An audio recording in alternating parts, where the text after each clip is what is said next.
पाकिस्तान में जनाब IT industry जो है बड़ी गैर यकीनी सूरत हाल का शिकार है। हम देखते हैं कि एक्स जो है वो फरवरी से बंद है इस मुल्क में। कभी इंटरनेट की रफ्तार सुस्त हो जाती है, कभी मामूल के हिसाब से चलता है। अब जो ताज़ा तरीन एक फजीता खड़ा हुआ है वो वीपीएन के हवाले से है। हुकूमत कह रही कि जी गैर रजिस्टर्ड जो वीपीएन है उसका इस्तेमाल जो है वो नहीं करने देगी। इसका क्या हमारी आईटी इंडस्ट्री के ऊपर असर पड़ा है? क्या ये बहुत ही नॉर्मल सी चीज़ है? अगर इस तरह के इकदाम हो जाते हैं इसका क्या असर हमारी इंडस्ट्री पे पड़ेगा, एक्सपोर्ट्स पे पड़ेगा? हमने बात करने के लिए दावत दी है मोहतरम सज्जाद मुस्तफा सैयद साहब को, चेयरमैन है पाकिस्तान सॉफ्टवेयर हाउसेज एसोसिएशन के। बहुत शुक्रिया सज्जाद साहब अपना कीमती वक्त देने का। तो ये सबसे पहले बताइए कि गैर रजिस्टर्ड वीपीएन की बंदिश की जो बात हो रही है, क्या टेक्निकली ये पॉसिबल है हुकूमत के लिए कि बंद कर दे? और अगर रजिस्ट्रेशन की शर्त हो जाती है, यानी कि वो चाहते हैं कि जी हो, तो उसका क्या असरात होगी आईटी इंडस्ट्री के ऊपर? जी sir, thank you very much for having us. जी, इनके पास टेक्निकल कैपेबिलिटी तो होती है टू सम एक्सटेंट बंद करने के। बंद तो आप कभी भी कुछ चीज़ भी कर सकते हैं। चैलेंज सिर्फ ये है कि क्या बंद करने से फर्स्ट ऑफ ऑल जो ऑब्जेक्टिव्स हैं नेशनल सिक्योरिटी के जो हमें बताए गए, क्या वो हम्म, ऑब्जेक्टिव्स पूरे होंगे कि नहीं। और हमारी टेक्निकल ओपिनियन ये है कि वो फुली पूरे नहीं होंगे।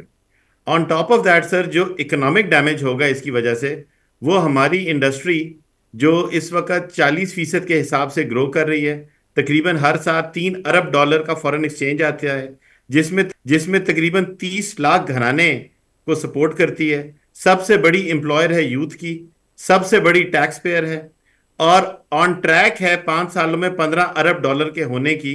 वो इंडस्ट्री तबाह हो जाएगी। इस तरीके से हमारी इंडस्ट्री का टोटल डिपेंडेंस जो है काम करने का, आईटी इंडस्ट्री का, वो इंटरनेट पर है। तो जब सर जी इनके साथ इस किस्म की पॉलिसीज जो एक तो अनइम्प्लीमेंटेबल हो या अनसर्टेनिटी क्रिएट करें, वो बहुत हम्म, ज़्यादा डेंजरस होती हैं।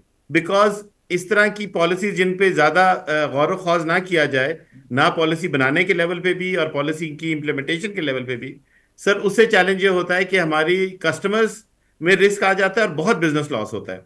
हमने अभी तक तखमीना लगाया है कि इस दफा के जो नए ऑर्डर बुकिंग है तकरीबन 30% डाउन है, जिसका इम्पैक्ट अगले साल कंजर्वेटिव एस्टिमेट ये कि $1 अरब के के तकरीबन हो सकता है।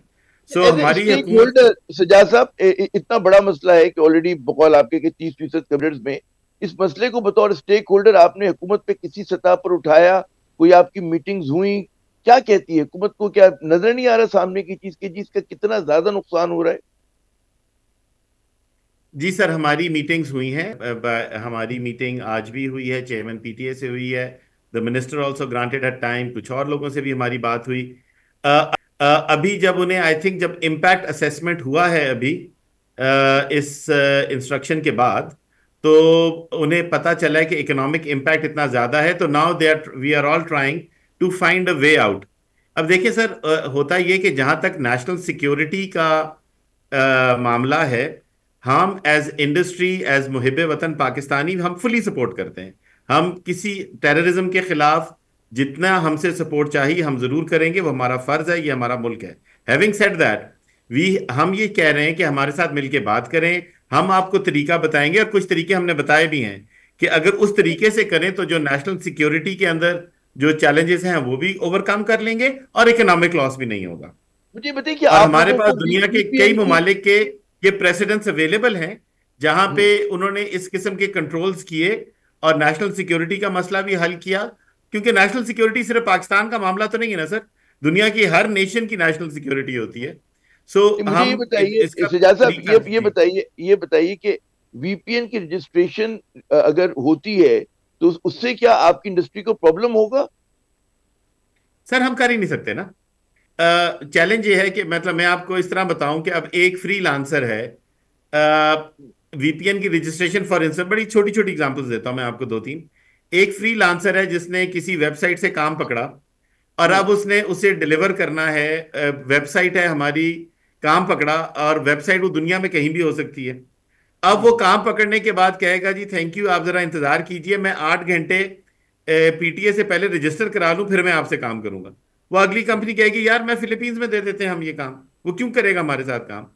इसी तरह कुछ हमारे जो बड़ी कंपनीज हैं, वो ये अपने कस्टमर का आईपी एड्रेस दे ही नहीं सकती क्योंकि कॉन्ट्रेक्चुअली नहीं दे सकते वो। अच्छा, जब हम्म, वीपीएन स्लो होता है तो हमारी जो कॉल सेंटर्स वगैरह हैं उनकी सर्विस डिलीवरी पे चैलेंज आता है। पीछे जो वीपीएन ब्लॉक किए थे 2 घंटे के लिए, हमारी एक कंपनी को $2 मिलियन की पेनल्टी पड़ी उस 2 घंटे की बंदिश की वजह से।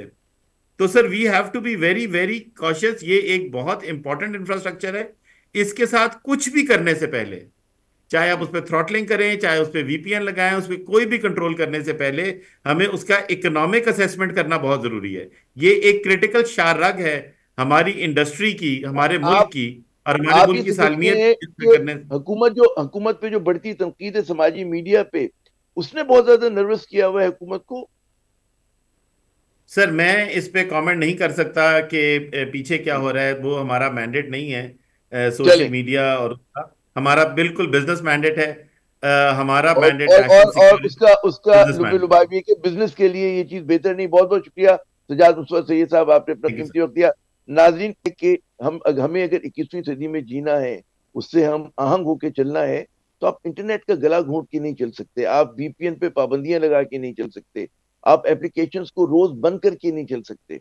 और जब तक आप स्टेक होल्डर से बात नहीं करेंगे, जदीद कहते हैं ना दुनिया में, जदीद जहनों से जब तक आप बात नहीं करेंगे, तो फिर इसी तरह के फैसले होंगे कि जो कहते हैं ना मुल्क को मुश्किल में डाल देंगे।